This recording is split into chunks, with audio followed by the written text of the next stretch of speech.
Good evening, ladies and gentlemen. Welcome back to another fantasy show. Moments of the year. I mean, there's no ifs, ands, or buts about it. Super Bowl is over. We haven't really gotten to the draft yet. We're in that fun part of the season where we don't want to let go, but we're not ready to turn forward. As you can tell, it's Tango and Cash night in the house. You got Chuck Bass, you got Mike Cash, rocking as always. Mike, how you doing, bud? Fantastic. Anytime that you invite me on a show, I'm immediately like, yes, this is going to be the best part of my week. We're going to have a good time. We're going to make some thinly veiled innuendos. It's going to be fun.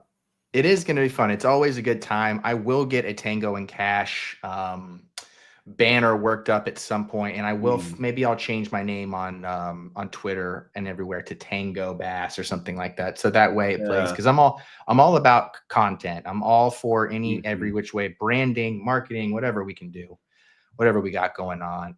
How's everything going, bud? Have you are you ready to turn the page on this 2024-2025 season? Yeah, I've already been, deep in the rookie draft cycle stuff. The rookie guide over at FootballGuys just dropped. Google FootballGuys rookie guide. Worked a ton on it. It's awesome. But yeah, I just going back through this, there was a lot of fun moments. Like I have my list here.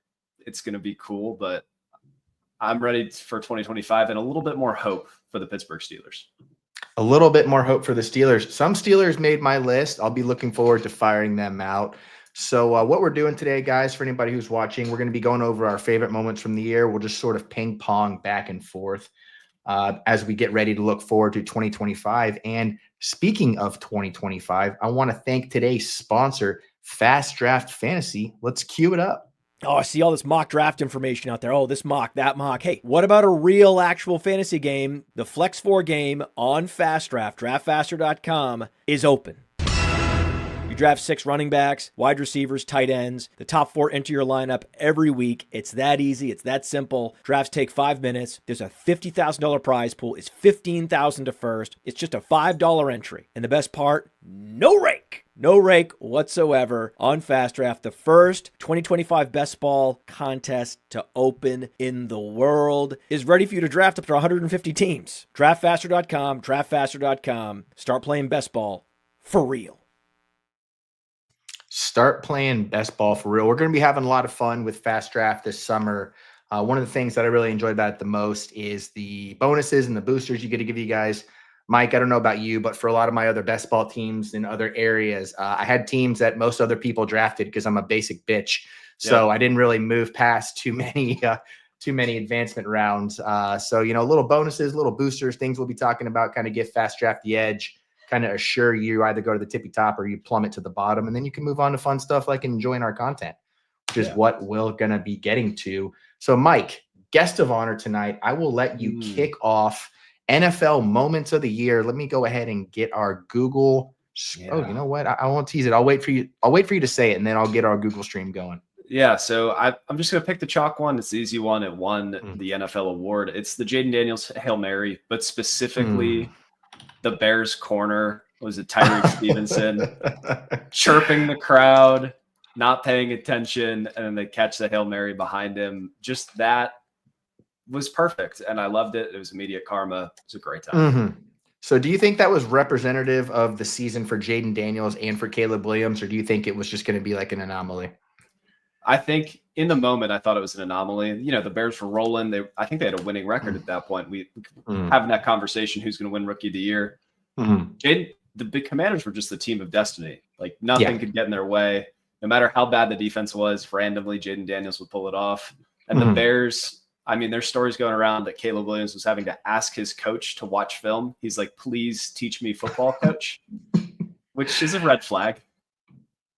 So does that mean that you're going to be one of those guys who, like me, is to where this Bears season was a complete wash? There's so little we can take away from it other than maybe some positive and negative habits that some of the players got into. But I mean, that's so indicative of where it all went wrong in this play in particular, which is why I'm glad you picked it, from Stevenson fucking off trying to sign autographs in the corner to the Bears defense just playing it so poorly, and Washington, like you said, team of destiny. What do we take away for each of these teams? Bullet point wise for 2024. I think for the Bears, you almost have to treat it like it's college scouting. You're looking for traits. You're looking for, did they win their routes? Was Caleb going through his reads? Because the offense just was so like malpractice-y. I don't even know if that's a real word, but it was that's it, baby. It was disgusting. So for the Bears, you're treating it like you're college scouting. You're just trying to figure out who are the dudes. And I think we can say Caleb Williams could be a dude. Like, let's just give him another try. Jameis Williams could be, or Caleb Williams could be a dude. Oh man, I just almost gave away Jameis Williams. Oh no. Let's get to my next pick. That's a great call, and let's shout out the chat real quick because chat's why we do it. Jamie saying, "What's up? Good to see you, Jamie." Olivia Goodwin Kashuba, happy to have you, Olivia. Hope you're doing well. We love to service both the male and the female demographics on another fantasy show. Taylor Swift could be a dude too. Yes, could be a dude. There's no doubt about it. Let's talk about Jameis Winston in the snow, and let's get Jameis Winston up on the screen here because that was really the most positive moment of the season for me, as far as feeling like what was supposed to happen, feeling like we just mentioned a play of destiny, team of destiny, whatever it is, whatever it may have you. I mean, look at this guy. This is the face of a man who has been denied being a starting quarterback in the NFL for way longer than he should have been. I know that this game probably has mixed emotions for you as far as who it had to come against as the resident Steelers guy. But I mean, this was a watershed moment in the Jameis Winston story. How did you feel about it? I mean, it was one of those moments where I was just enjoying what was happening because, the Browns stink. Didn't really have a lot of hope in the Steelers season at this point. It was what it was. I was just along for the ride. And watching Jameis, somebody made a slow-mo pic of it to There Goes My Hero while Jameis is running through the snow. Just, you got to have fun with it because otherwise you're just going to be sad and grumpy. Yeah, you do. There's not really we don't really get too many good feel-good stories like this anymore. Especially somebody who, maybe this was the year for that. Sam Darnold kind of came back alive and was having a lot of fun. But I mean, otherwise, these like reclamation projects that have the volatility that these guys have. I mean, Jameis steps into the spotlight, QB 10, QB 6, QB 1, QB 12. Throws for almost 500 yards against the Broncos, throws for almost 400 yards against the Saints, has a baller game against the Ravens, takes them out, goes down Cedric Tillman. I mean, just a storybook season for a guy that I think would be a top 23 starter if given a full offseason and a bounty of weapons. Do you see him having any impact? How are you viewing him dynasty-wise going forward? Yeah, I think if you can buy him for a third or fourth as a dart throw type player before free agency, let's say he goes and he signs somewhere like the Giants, like the Titans, like insert team that needs a quarterback here. There's a real case that he could be the bridge, and maybe he accidentally wins him a couple of games and keeps the job. So understandable, and there's always room for those guys on the bench. I mean, Joe Flacco's been doing it for 5 years now. Yeah, he's just Joe Flacco, but funnier. But funnier. Super Bowl week when I look back at this entire experience, which you very rarely remember the Super Bowl weeks. Usually it's just the game and the party surrounding it. But I'll never forget Jameis Winston in New Orleans Super Bowl week. Just tippy top. Him and Burt Kreischer was the crossover I didn't know I needed. You might never see that kind of pairing again. Yeah. Jamie wants to see Jameis on the Jets. Jameis on the Jets, great ring to it. What does that do for you in the short term? Oh, Garrett Wilson to the moon. Any other random? There's going to be a third string wide receiver that's all of a sudden fantasy relevant. Sure. It would just be a lot of fun, but also not what the Jets need. No, which means it's what they're going to do. That's what that's destined to be. Jameis to New York, whether it's the Giants or whether it's the Jets. I feel pretty strongly about that. All right, that's one for you. That's one for me. I'll ping pong it back. What is going to be your next favorite moment of the year? Yeah, I was going to draft this one a little later, but seeing what you're doing already, Drew Lock being a Hall of Famer for 1 week. when you go through and you sort the spreadsheet nerds are like EPA per play, success rate, blah, blah, blah. Drew Lock against the Colts was one of the top 5 quarterback games of the 21st century. Ever. I mean, seriously. It's so fun. Like, what is not to love about him moving the Giants back a little bit in the draft order, getting his swagger back, throwing up, putting on his backpack, I guess is what he does. Just amazing vibes for 1 week. I mean, it was iconic. Oh, I thought we were going to get some highlights here. Let's get some highlights up on the stage. So Drew Lock, can we say that he is in that same boat with Jameis Winston as far as like shouldn't be anybody's long-term plans, but here's a guy that more or less I think could come in and provide fantasy value for a team over the course of, I don't know, 8 weeks, 9 weeks? He could be fun. He raises the floor more than a couple of, like Jacoby Brissett isn't rustling my jimmies, but Drew Lock could. I gotcha. So of guys that, and I'll just throw this out here, we'll just spitball a little bit, of guys that can clearly play in the NFL, but have no home. Like we did the quarterback rankings last week and we had a lot of fun with that. Make sure you guys go check out what Mike and everybody has going on at the Fantasy RPG pod. We talked about those guys in the tier of, we don't know, a Sam Darnold, a Drew Lock, a Jameis Winston. Like, how would you rank those guys? And is there anybody missing from that group? Yeah, I think tippy top of that list, just because I can't quit him, and him individually, is Justin Fields. If he's playing football, he's in your fantasy lineup because he could randomly run for 150 yards and 2 touchdowns. But for the guys that could actually raise an offense, maybe they did finally turn it around. Maybe that's Sam Darnold. But I think the playoffs exposed teams have severe limitations with him at quarterback. So Sam Darnold for the weapons, Justin Fields for my fantasy teams. I gotcha. That's handling it both pretty well. I get nervous about the Sam Darnold 1-year types moving on to another team. We did talk about how Kevin O'Connell has pretty much set up the most quarterback-proof room in the NFL, I think, with the guys who have come in there and who've succeeded. So I would definitely get nervous there. I love the Justin Fields play. There's not a team, because that's the difference. There's not a team in the NFL that you can put Justin Fields on that he's not going to be relevant in our fantasy lineups. Yeah, he's going to run randomly. He might not actually be good at football, but he's so fast and has such a big arm. I don't care. That's all we want. Yeah. All right, here we go. All right, I'm going to tee myself up here for this next one. We're moving on from a guy who had an amazing game to a guy that had, we're going to call an amazing, he's got amazing game. This is going to be our George Pickens crash out compilation. I don't know how long this is going to end up being, but. Oh, it's long. God. It's pretty long. It's long. It is pretty long, and I'm pretty into it. Man, there's just, and I'm not sure exactly where all these highlights are going to come from, but dude, he really is just like what people don't realize about players, and take away his skill, which I think is he's a very talented player. I think he has top 10 potential. I think he just needs some serious stability.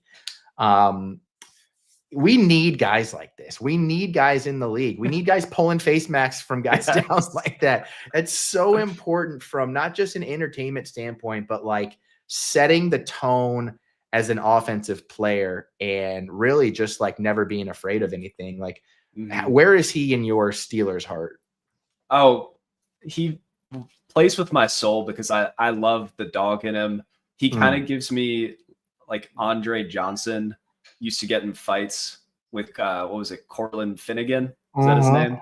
Like they would ripping helmets off on site every time, but that's George Pickens with like the 4th string slot corner. Yeah, for a non-divisional team. Dude, Pickens is the nephew of Bo Jackson. That checks for the athleticism. That makes sense. Yeah. Thanks, Jamie. But dude, I want them to keep him for the entertainment value, but I do think he is bad for any locker room that he's a part of. Sure. So okay, well, that brings back like the cliche of like, is that just how the Steelers draft guys? Like the story has been written on what guys do after they leave Pittsburgh. You don't usually see them do this while they're actually there, unless you're Antonio Brown. But I also really like guys who, like most wide receivers just fight with their quarterbacks or their coach on their own offensive sideline now. And we're losing those guys who are throwing bows while they're actually on the field. Mike Evans lost Marshawn Lattimore, so we're not going to get that anymore. We're just, he's got the belt. I don't even think there's another challenger. No, it's him, a tier alone. Who else is even trying to start fights like Pickens does? Look at him. No. He's blocking a defensive lineman and chirping him afterwards. You'd love to see I really wish that, like, they all just come in too polished, like from Ohio State and Alabama. There's just no they're too pro ready. And he was just at Georgia, they run a different program. Yeah. They run a different program down there. He would be a sick, strong safety. Absolutely. How his hands were too good, man. If his hands were a little worse, he might be taking dudes' heads off right now. Yeah. All right. I love that. Okay. So that's Drew Lock for me, George Pickens for me, Drew Lock for you. Let's get it back to you here. What's going to be your next moment of the year? Oh, I'm going to put on my nerd hat for a second. I was a physics tutor in college. Kidding. Yeah. So wait, tell the people about the beautiful painting behind you, by the way. Oh yeah. So it's COVID. I'm bored. I am watching, you go down a YouTube rabbit hole and it's like, I ended up with spray paint art as something. Hey, Lucas World, great work. Yeah. We should be shouting out people's work when we're playing their videos for free on the stream. But I was in my garage. I found some spray paint. I found some old canvas and I made this beautiful piece of art, which is, I don't know, a planet and physics. I'm seeing physics in there. That's what brought it to me. I saw the physics and I said, now here's a guy who's multi-talented. So you're kind of like the Neil deGrasse Tyson of the fantasy space. Basically. And if you ever have questions about, ballistics, objects flying through the air, things like that, I got you. If you need help with electricity and magnetism, call somebody else. But okay. Bo Nix opened the door for me to teach everybody about physics. Some people don't understand that when you're running at full speed, you may throw the ball backwards from where you are, but the ball is still moving forward. So can we who were they playing when that happened? Because I remember the play. It wasn't the Chiefs, was it? I don't remember. Lateral. Yeah. I think it was the Chiefs. Yeah. Which everyone, everyone also got mad because it was the Chiefs, rigged, whatever. But he was penalized for a forward pass. He threw the ball backwards. He was penalized for a forward pass because physics. This is a great pick for this because these are the kind of moments that are going to get lost. Only Broncos fans or people with who were helping teach physics in college are going to remember this. Yeah, it was a great moment for me because you just see the Twitter streets. They're so mad. It's like, he's clearly throwing it backwards. It's like, yeah, ball went forward. It's forward pass. Ball went forward. Let me get this up on the screen here for anybody who might not be too familiar with what we're talking about, because it is a fascinating example. And people were talking about this in the NFL. So this is, let me get this scrolling here. Bo Nix's long rush and lateral to Williams pushes Broncos into Chiefs territory. Once the ad is done playing here, I'll go ahead and cue this up. So if I'm not mistaken, did this not happen multiple times this year? Maybe not to Bo, but I do feel like there was another play. There was another player had it going on. Do you just have a physics alert that goes off when these things happen? Listen, you and I are in the same boat. We have the babies with us. I don't remember every time this happened, but this was the one that stuck out the most because people were very mad. Here we go. Yeah, he throws it to him backwards from the 30. And he catches it at what? The 30 exactly? Yeah. Throws it at the 32, but it ends up at the 30. And okay, I apologize. But there we go. The backwards throwing motion, but I'm sorry, guys. An object in motion stays in motion. That's just an absolutely fascinating. I mean, yeah. The NFL to be consistently getting the tracking of the ball wrong, whether it's on plays like this or getting a first down or the pile or anything like that. I mean, it was such a big part of the end of the season. Yeah. But I mean, hey, these are Bo Nix highlights mixed in with a little bit of physics talk. I mean, who doesn't like that? Pete's missing out. Pete is missing out. He pretty much blew it. So let's get it. We got another question for you here from Jamie. What caliber bullet can shoot through a Stretch Armstrong draw? Is this like one of those riddles? It is a riddle because the amount of force that some of the higher caliber ones hit a Stretch Armstrong with, it's very good at reverberating that back. I think the 22 is the sweet spot where it's moving fast enough and it's small enough that it pierces it rather than bouncing off. That's off the dome. So fact check me. That is about as good as it's ever going to get for a fantasy football. What's the ballistics report right there? Yeah. All right, I'm going to cue my next one up here, and I want to surprise you with it. I can't wait.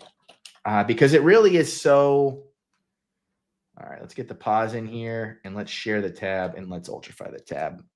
Oh man, we waited all off season for this guy to take the field, and we hype. Okay, let's set the scene here. Where were you on Anthony Richardson prior to 2024? Unreasonably high. Not. I still wasn't drafting him because I drafted Jaden Daniels later because I was like, it's the same idea, but I know one could be better. Sure. But yeah, I was picking both of them over Joe Burrow, and that didn't age well. That did not age well, but I still don't feel like that's our fault. I think I was with you on that one. All right, so this well-streamed throw is an absolute dime to Alec Pierce right at the one. It was one of the best throws of the season, bar none. And this was really like why we play the game and why we start talking about players in January, February, why we start evaluating what these guys could be for the season. And this was the most vindicated I had ever felt about a player. I mean, I won't play anymore, but like Kyle Pitts let us down. Someone else must have let us down. In that Kyle Pitts realm. Like, this is why we still believe in Anthony Richardson, because he can do this. Yep. And then the rest of the season happened. The rest of the season was pretty tough. I'm not going to lie. The tapping out stuff, which, if anybody's watching the play before, I mean, he just made one of the most athletic plays a quarterback would make. And, had he not tapped out, would people have honestly felt any differently about him? I can't say the answer to that for sure. But, I mean, he had how many starts and finishes here? He had 11 games that he played. He finished 9 of those games, and he was a quarterback 1 in 1, 2, 3, 4 of them. So it's a mixed bag overall. But are you feeling, what would you need to see from the Colts to dive back into this pool for 2025? What's tough is that I think the Colts have built a good structure around them. Like, the offensive line is strong. The receiver room is solid. Like, Michael Pittman plays a good X role. He's not the sexiest X, but he'll play it. Josh Downs, a great Z. You can move him all over the place. AD Mitchell, say what you will about him, or Alec Pierce, like solid wide receiver 3s. And then Jonathan Taylor takes all this pressure off of him. Yeah. It's really just Anthony Richardson. Like, I need him to stay healthy. I need the team to commit to him. Although they said today, and I quote, it'll be an open competition for every position. That's an interesting quarterback. That's an interesting way to go about it, because I agree with everything you just said. They have built a core here that I'm fond of, even if there's not anybody, they don't have a Malik or a Garrett Wilson, but I mean, the way that they want to play football and what's indicative of their selection of him is that's not really what they're interested. They kind of want to destroy you in the run game. Josh Downs, and let's just say for one single season, let's take dynasty out of it. Okay. Would you rather have Josh Downs or Michael Pittman for 2025 if Anthony Richardson is the starting quarterback? With Anthony Richardson as the starting quarterback, I still think it's Josh Downs because he's earning more targets, and you're not going to be able to predict which one of those guys is going to get the big play. Really, I'm just going to draft Alec Pierce in all of my best ball drafts and on Fast Draft, which you guys should do. Oh, hell yeah. That's what I'm talking about, baby. Integrated marketing, premium answers across the board. I'm with you on that one. I really like how quickly Josh Downs not just established himself, but how I felt it was an abnormality that he continued to play very well through the inconsistency that the team had. So I was pretty happy to see that going forward. I feel very strongly there. All right. Let's get the ball back to you here. I just threw up a little Anthony Richardson for us, a little amuse before we get into the main course here. What's going to be your fourth moment of the year? I'm going to try to pick a couple obscure ones. Everyone likes the Saquon backwards hurdle. Everyone likes the fake fumble from Jared Goff. How many of you liked Dicker the kicker knowing the rules so that they could do a free kick try? That is some football nerd. That gets the juices flowing. You see a kicker running over the special teams coach. He's like, we can do this, we can do this, we can do this. And then they take the free kick and deliver. So what I love about this, on top of many of things, is that These are the kind of things that you used to watch Sports Center for, when it was rolling through its heyday. If something like this would happen, you would kind of be like, oh my gosh, with your buddies. And we've kind of lost the magic a little bit. This was a harken back to those days. This is an excellent pick. Yes. I needed to hear about 12 explanations about it to figure out what was going on. And I will say that the Chargers went on to win this game by 1 score. Yes, this was the difference in this game. Yeah. So what is your takeaway from the rule? Do you even remember specifically what it was or what it is? So if there's a penalty on, I think is it only the last play, or maybe it's just any punt, they are allowed to take a free kick rather than run a play or do anything else. So Dicker was like, hey, I can hit it from that length. He did. I don't know if we're ever going to see this again. Like, there's a lot of things in sports where, like, oh, I don't know if we're ever going to see that. And it's a one-handed catch. I truly don't think we will see a free kick field goal at the end of a half in a 1-score game. And who else but Jim Harbaugh? I mean, if you're like, if you lined up all 32 coaches and I could pick 30 of them out of the lineup, there's always a couple that I'm like, who the hell is that? When they do those, like that coaches meeting before the season starts. That would be a fun show. Just line them all up and circle them. That's a great pick.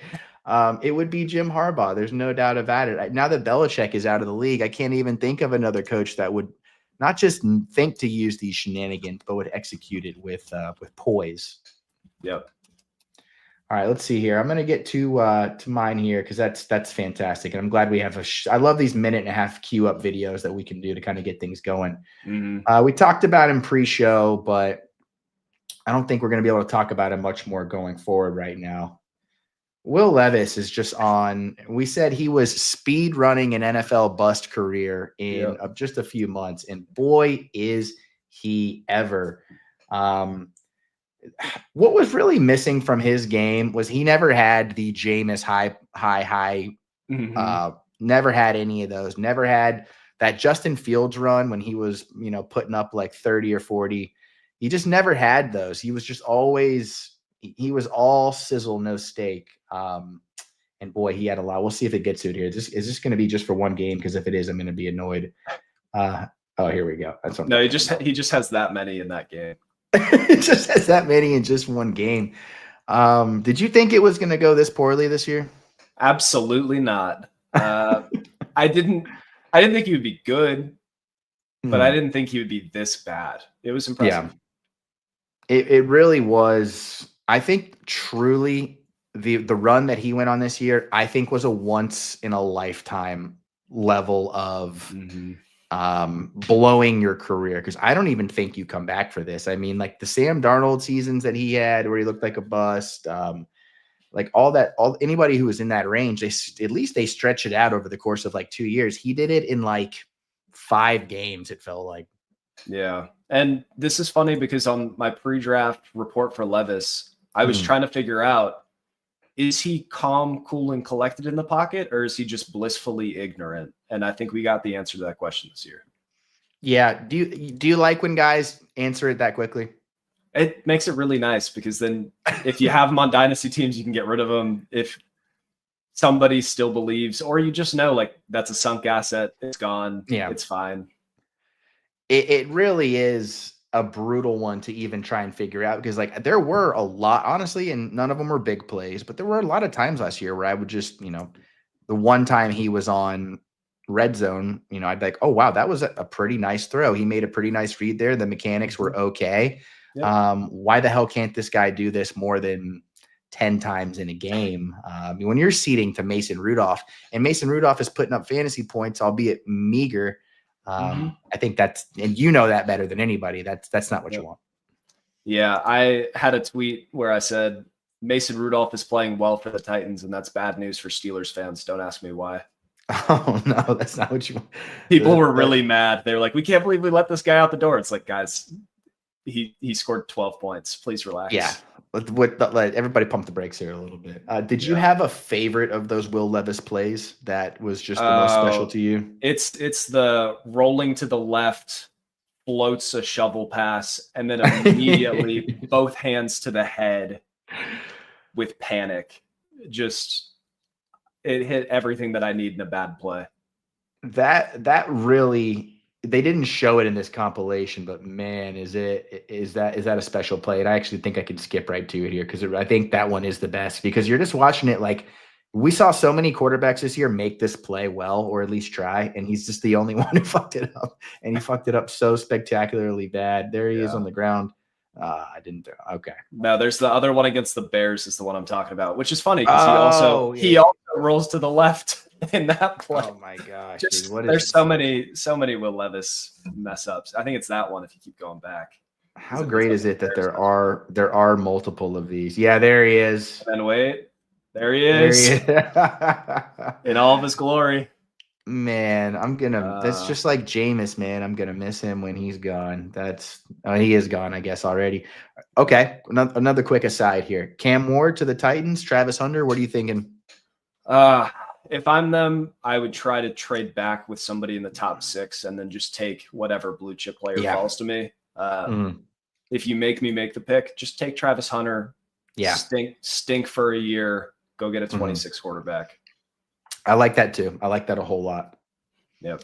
Doesn't feel like we like what Cam Ward could maybe do for our fantasy teams, but as far as putting the pressure of that number 1 pick on him, I think people are going to do they're going to do the Jaden Daniels thing, where like, oh, look how old he was when he came into the league and set the league on fire. And I think that's bad form to be looking at it through that lens because the historical indicators are not there. Yep. All right, I think we both have one more each here, if I'm not mistaken. So, what do you got for us as far as your 5th, but potentially greatest? Who knows? We'll see where you go here. Moment. My absolute, maybe not favorite, because my favorite was the Jaden Daniels Hail Mary, but the Saints until week 3. What a fun ride until 2 weeks after Labor Day. We were talking about them being on a historical pace. Some of the best offenses of all time. I heard Derek Carr and Peyton Manning conversations, and then week 3 happened, and we stopped. What are we going to do with this team? Because they had already just brought in, I like the Kellen Moore hire as an upgrade over Dennis Allen. Don't get me wrong, but they just brought in a West Coast modified bootlegging, play action guy, motion using son of a bee. And we saw what this offense ended up being. Now, granted, they did lose their 2 probably best weapons for a majority of the year, but this offense sputtered before that happened, and it got pretty hard to watch pretty quickly. What are your Saints vibes as we roll into 2025?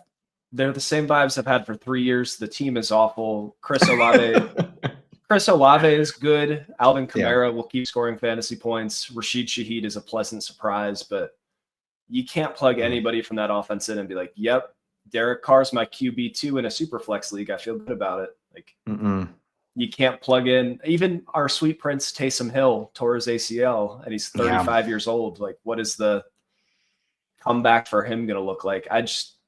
This team stinks. They'll continue to stink. But they're probably going to trade up and draft Ashton Genty to ruin our lives. Oh, man. God, of all the teams that don't need to do that you're putting evil out there into the world that I'm not sure we're quite ready for. That's what they did with one of their offensive linemen. That's what they did with Chris Olave. The Saints notoriously trade up for just random players. When they need them. Yeah, the Saints, when you see that ticker at the bottom of the screen, it's like somebody has traded their pick to the Saints. Like, for a second, the juices get flowing because they have hit on some fantastic players over the years, and it's almost always just a dud. I'm trying to remember, is this the game that a famous fantasy football podcaster right before this tweeted, like, trade Alvin Kamara if you can? It doesn't look like he has it anymore. Not a fan. And I think he scored 4 touchdowns in this game. Yep. Week 1, they were like, he lost all the juice, and then week 2, he crushed it. And then what did he end up finishing as? He was the he got usurped slightly. Maybe it was from injury, maybe it wasn't, by everybody's boy, the Kendra Miller, the next prince that was promised, Kendra Miller. Yep. It was an interesting season for him. You could definitely look like he was going to be one of the steals of the draft, and because of all the injuries, because of the inconsistency in the quarterback play, I mean, he just didn't get the opportunities that I think the gas tank that he showed he still had deserved. Yep. Alvin Kamara, RB9 on the season, RB5 in points per game. Okay. See, doesn't have it though. Doesn't have it. That's a brutal. I'm being interested to know what his ADP is going to be for dynasty leagues, for redraft leagues, as we kind of push out of this like unknown vector that we're in right now. Once we get a little bit better idea of the draft and everything like that, that's going to be fascinating. Yep. All right, let's see here. I've got a lot I could go with here. There's really a lot that maybe would make for a more interesting show if I were to reformat it a little bit. So let me see, of these options, which one? Yeah, okay, I know what I'm going to go with. And this was so early in the season that it's easy to forgive anybody for not even remembering that it happened. While I'm doing this, did you have any honorable mentions? Yeah, honorable mentions. I already talked about the Saquon backwards hurdle, the Jared Goff fake fumble into a deep ball. That was just, they were playing with people. The Josh Allen throws a pass, then gets it lateraled to him, so he scores a self-touchdown. Just all very fun moments. On the other end, Travis Etienne with -3 rushing yards. That was really fun for me. And then Kyle Pitts looking really good for about 3 weeks so that we all felt good. And then it all went away. So many Kyle Pitts finally has a quarterback. Finally has a quarterback tweets, and turns out it was not the case. All right. Yep. I've got mine here. I wish there was a better compilation of what it actually ended up being, but let's just get to, it was just a great start to the year. Oh yeah. This was right after the Masters too. Mm-hmm. Gosh. You got to show it all though. Show the people what it is. Oh my gosh. It's not going to do it, is it? Oh, what kind of Boo. Boo. Boo indeed. That's terrible. Let's get, oh, here we go. We're just going to poach on somebody's YouTube short here and get the full vid. So for those who are watching, you probably do remember, because if you're watching this show, you're in the weeds with us. Tyreek Hill was arrested on his way to the game, handcuffed, detained basically on the side. And then he does a handcuffed celebration in the end zone. Does it get any better than that? That's what football's all about. Just dudes having fun and a little bit of off the field issues for a star receiver. It's the perfect compilation. It really is. It brings things full circle. We're getting back to a week one highlight, a week one story. I'm sure most people, they've probably forgotten this, not just because it was so long ago, but also just because a lot has happened with the Dolphins, specifically Tyreek, since now and then. He kind of had an up and down season. He started to apologize and walk back some of that in the last little bit. Do you want Tyreek to stay in Miami? I don't know where would be a better place for him at this point. Like, sure, Mike McDaniel loves speed, more speed. Yeah. To his best skill set is just getting him the ball on time. Let's move Tyreek to the Giants. Let's move Jameis to the Giants, and let's have a hell of a 2025. Ooh, that's just got all kinds of fun written all over it. No more excuses for Brian Daboll. Let's give this team some juice and some punch and stop making them crawl their way to 14 points. I'm tired of it. I've got, let's see here, just to get to some of my honorable mentions here, because boy, I was going through them here. I had every quarterback that played week 18, which was a real moment. We won't waste everybody's time here, but if you just go back and look at who threw a pass during week 18, it's shocking. I had Isaiah Likely's week 1 Liars game, where I kind of thought that I dropped all my fab in some leagues on Isaiah Likely week 1 to thinking that Mark Andrews didn't have it anymore, that this is going to be the Ravens leading wide receiver. It was the opposite of that Anthony Richardson throw. Or no, it wasn't the opposite. It was the exact same thing. It was like, oh, here it is. This is what we're talking about.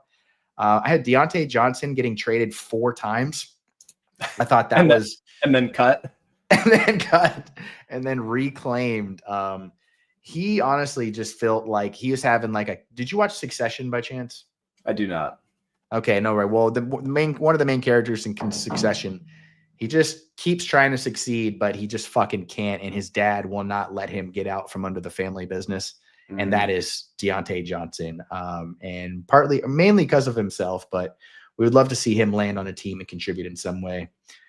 Cowboys sunlight costing them a game, or at least costing them a touchdown. I thought that was a fantastic one. And then Joe Burrow water bottle gate. I thought was another fantastic one, just like a great microcosm of how we microanalyze these things and how stupid we can all be sometimes. What a year looking back at things. Yeah, it's a great time. I cannot wait to see what unfolds in 2025. No, absolutely not. It's going to be a damn good time. We're going to be getting into a lot of things. All right, Mike, I want to give you the floor here. We hit a nice crisp 40 minutes. That's how pros can do shows. That's just how we get things going. Why don't you take the floor here, plug what you have coming up, where the good people can find you, and all that jazz. Yeah, easiest way to find me, just head over to Twitter, Blue Sky, whatever your favorite social media is. It's FF Mike Kash. That's with a K.